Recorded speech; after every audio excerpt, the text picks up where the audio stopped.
I miss you sounds romantic, but most of the time it creates almost no emotional impact. She has heard it before, in old messages, in late-night conversations, from men who disappeared, returned, and disappeared again. The phrase is familiar, predictable, safe, and female desire is rarely awakened by what feels predictable. But there is one sentence that can make her stop scrolling, stare at your message, and feel your presence long after she puts her phone down. Instead of saying, I miss you, say this: something happened today that made me think of you, and now I can't get that moment out of my head. Notice what this does. You are not directly asking for attention. You are not begging her to say she misses you too. You are opening a psychological loop inside her mind. Immediately, she starts wondering, what happened? What reminded him of me? Was it something I said? A place we visited? A smell? A song? Another woman? That uncertainty creates emotional tension. And tension is far more powerful than a simple confession. When you say, I miss you, you give her the complete message. There is nothing left for her imagination to do. But when you tell her that something made you think of her, you force her mind to build the missing scene. Imagine a woman named Maya receiving that message at 11 at night. She reads it once, then again. She begins replaying your last conversation. She remembers the way you looked at her, the jokes she made, the moment your hand almost touched hers. Now she is not simply reading your words. She is reliving you. That is the secret most men misunderstand. Attraction does not grow only through what you say. It grows through what her mind continues saying after the conversation ends. But you must be careful. If you reveal the answer too quickly, you kill the tension. If you sound overly dramatic, she will feel that you are trying to manipulate her. The power is in being calm. You could say, I walked past that little cafe you liked. For a second, I could almost hear you laughing. Now you are not merely telling her that you miss her. You are giving her an image, a sound, a memory, a feeling. And memories activate emotions much faster than generic words ever could. But this is only the first layer. Because there is another sentence that feels even more intimate, and it works especially well when she has started becoming distant.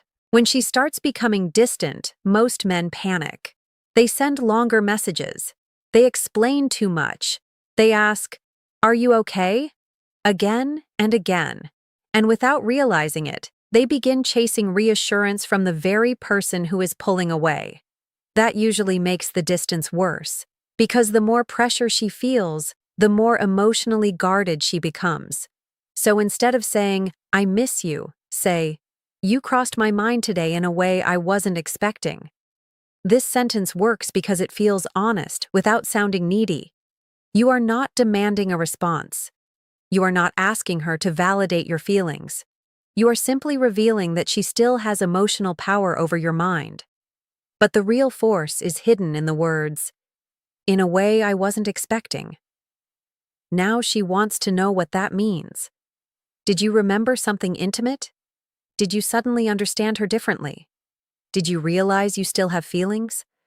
Did another moment make you compare everything to her? Her imagination begins doing the emotional work for you. And here is where most men ruin it. They immediately follow the message with 3 more texts explaining everything. Don't. Let the silence breathe. Psychologically, incomplete information holds attention longer than complete information.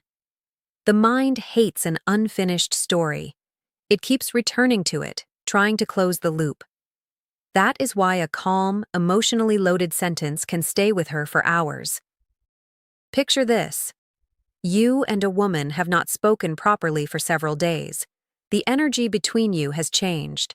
She has become slower with her replies. Then, late in the evening, she receives, "You crossed my mind today in a way I wasn't expecting." She reads it. Her fingers move toward the keyboard, then stop. She wonders whether she should ask what happened. She tells herself not to care. But 10 minutes later, she opens the chat again. That is emotional tension. You have not chased her. You have not accused her. You have not begged for closeness. You have simply reminded her that the connection still exists beneath the silence. But this only works when it is true. If you use mysterious words with no real feeling behind them, she will eventually sense it. Genuine emotion has weight. Manufactured tension feels hollow. So when she asks, "What do you mean?" do not give her a dramatic speech. Give her one specific memory. Say, "I heard someone laugh the way you do when you're trying not to." Now the message becomes personal, and personal details are what make a woman feel seen. But there is a third sentence that goes even deeper, because it does not just make her think about you, it makes her question how much of herself she left inside you. The third sentence is dangerous because it touches something deeper than attraction. It touches identity. Instead of saying, "I miss you," say, "I still notice the little things you taught me without even trying." This does something powerful inside her mind. It tells her she did not simply spend time with you, she changed you. And for many women, being remembered is emotional, but being permanently woven into someone's behavior feels almost impossible to forget. Maybe she taught you to order a different coffee. Maybe she showed you a song you now play alone at night. Maybe she changed the way you look at certain places, films, words, or even silence. These details matter because they create psychological ownership. She begins to feel that a part of her still lives inside your daily life. Imagine telling her, "I caught myself checking the moon tonight. You're the reason I even notice it now." That sentence is not loud, it does not beg. But it carries emotional weight because it reveals lasting influence. She may read it and remember the night she pointed toward the sky. She may remember what she was wearing, where you were standing, and how close you felt before everything became complicated. Suddenly, she is no longer thinking about a message. She is inside a memory. This is why specific emotional language is so powerful. The brain stores vivid sensory memories differently from vague statements. A smell, a sound, a familiar habit. These can reopen emotions that someone thought they had buried. But there is a warning. Do not turn this into a list of everything she changed about you. One detail is stronger than 10. Too much feels rehearsed. One honest observation feels accidental, and accidental emotion often feels more believable.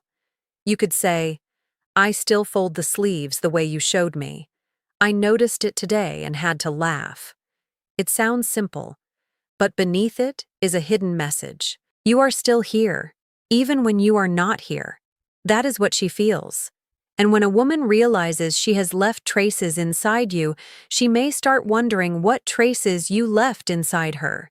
She may remember your voice, your timing, the way you made her feel understood. The emotional safety she tried to replace but could not. That is when missing you becomes less like a choice and more like a reaction. But the final sentence is the strongest of all. Because it does not speak to memory, it speaks directly to the feeling she may be trying hardest to deny. The final sentence is the most powerful because it does not tell her what you feel. It makes her confront what she feels. Instead of saying, "I miss you," say, "There are moments when everything feels normal. And then something reminds me that it isn't the same without you." This works because it is emotionally restrained. You are not collapsing without her. You are not making her responsible for your happiness. You are showing her that life continues, but her absence still changes the atmosphere. That difference matters. Neediness says, "I cannot function without you." Emotional depth says, "I can continue, but what we had still meant something." One creates pressure, the other creates reflection. And reflection is where desire often returns. Imagine she receives that message after convincing herself that moving on was easy. She has stayed busy. She has ignored old photos. She has avoided the places connected to you. Then your words arrive. For a moment, she remembers that quiet space between you, the conversations that lasted longer than expected, the way certain moments felt different simply because you were there. Now she begins comparing, not you against another man, but how she felt with you against how she feels now. That comparison can be far more powerful than jealousy, because people do not always miss a person. Sometimes they miss the version of themselves they became around that person. Maybe she felt softer with you, more feminine, more understood, more alive. And when your message touches that hidden version of her, it creates a feeling she may struggle to explain. That is why the best message is never the most dramatic one. It is the one that opens a door inside her mind and then allows her own memories to walk through it. But remember this: these words should never be used to control someone, punish someone, or force emotion from someone who has clearly moved on. Psychology becomes powerful when it helps you communicate honestly, not when it becomes a weapon. So do not choose the sentence that sounds the cleverest. Choose the one that is true. Tell her about the moment that reminded you of her. Tell her about the habit she left behind. Tell her how her absence changed something small, but real. Because "I miss you" describes your emotion, but the right words make her experience it. And once she begins feeling the memory, instead of merely reading the message, your presence can remain with her long after the screen goes dark. This is the psychology of desire, where attraction, emotion, and human behavior reveal what people feel but rarely say. Subscribe to the channel, turn on notifications, and stay with us as we uncover the hidden psychology behind love, distance, desire, and emotional connection. Because sometimes the words that affect someone most are not the words they expect to hear.